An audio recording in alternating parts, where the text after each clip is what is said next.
ทุกสิ่งในชีวิตที่ฉันมี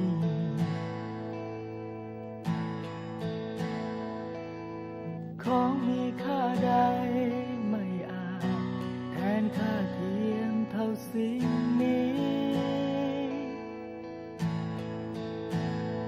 ความรักสร้างเธอมอบเธอให้ฉันคุ้มครองตลอดไปเจ้าคือดาวดวงน้อยของพ่อ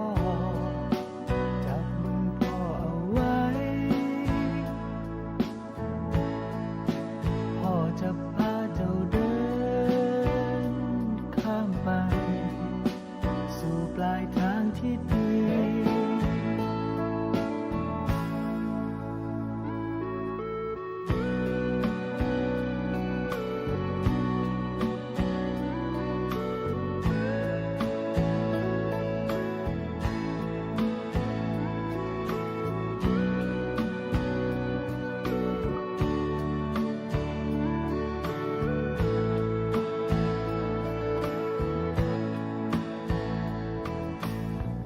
ยามร้องไห้คอยปลอบยามเหน็บหนาวให้ผ้าห่มเห็นเธอนั้นมีความสุขลำบากตายก็ทนไว้เป็นสายสัมพันธ์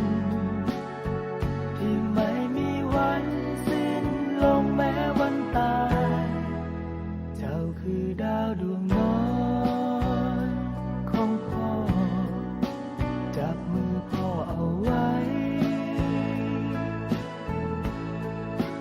พ่อจะพาเจ้าเดินข้ามไปสู่ปลายทางที่ดีไม่มีมากแค่ไหนยิ่งใหญ่เกินที่ให้เธอเหนื่อยแค่ไหนไม่ท้อทนได้เสมอขอให้เธอมีความสุข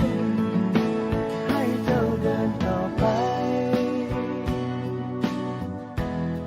ไม่น้อยหน้าใคร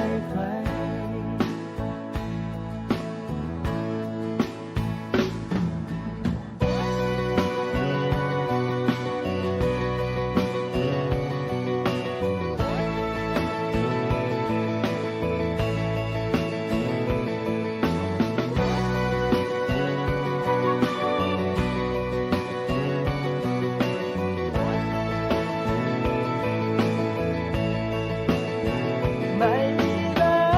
กครั้งไหนรักมากแค่ไหนยิ่งใหญ่เกินที่ให้เธอเหนื่อยแค่ไหนไม่ท้อทนได้เสมอขอให้เธอมีความสุขให้เจ้าเดินต่อไปไม่น้อยหน้าใคร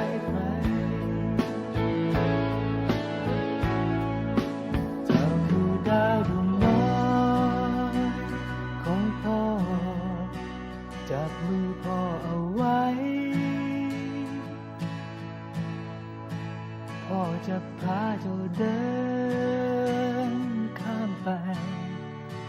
สู่ปลายทางที่ดี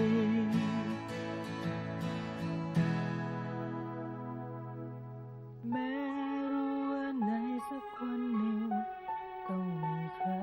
สักคนรักเธอขอให้เขาเป็นคนดีไม่ทำให้เธอ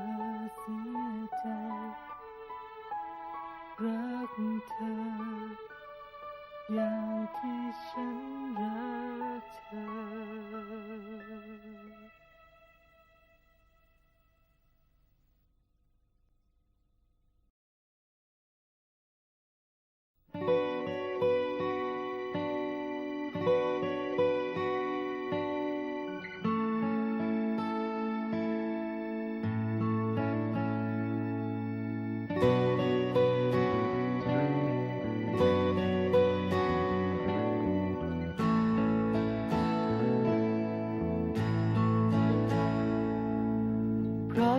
นั้นคือ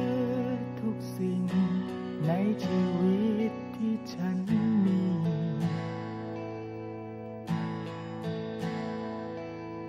ของมีค่าใดไม่อาจแทนค่าเทียมเท่าสิ่งนี้ ความรัก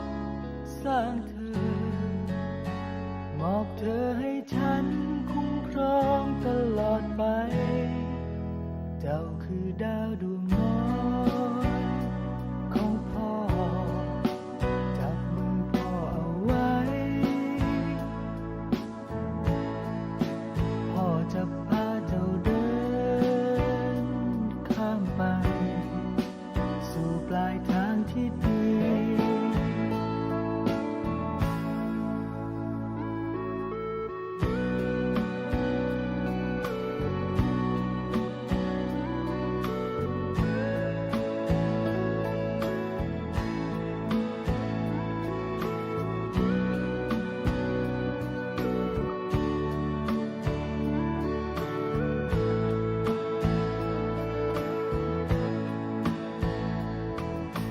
แม้ยามร้องไห้คอยปลอบยามเหน็บหนาวให้ผ้าห่มเห็นเธอนั้นมีความสุขลำบากตายก็ทนไว้ เป็นสายสัมพันธ์ที่ไม่มีวันสิ้นลงแม้วันตาย เจ้าคือดาวดวงน้อยของพ่อ จับมือพ่อเอาไว้ พ่อจะพาเจ้าเดินข้ามไป สู่ปลายทางที่ดี ไม่มีรักคนไหน รักมากแค่ไหนยิ่งใหญ่เกิน ที่ให้เธอ เหนื่อยแค่ไหนไม่ท้อทนได้เสมอขอให้เธอ มีความสุข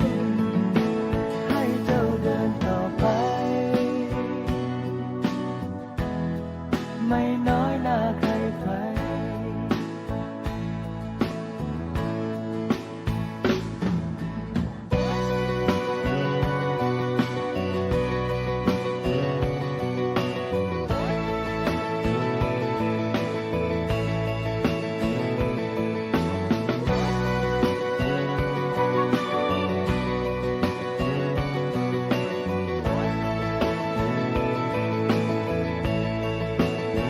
ไม่มีรั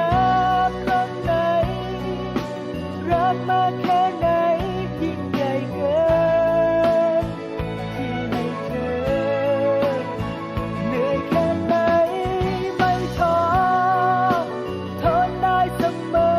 ขอให้เธอ มีความสุขให้เจ้าเดินต่อไป ไม่น้อยหน้าใครใคร เจ้าคือดาวดวงน้อยของพ่อ จับมือพ่อเอาไว้ พ่อจะพาเจ้าเดินข้ามไป สู่ปลายทางที่ดี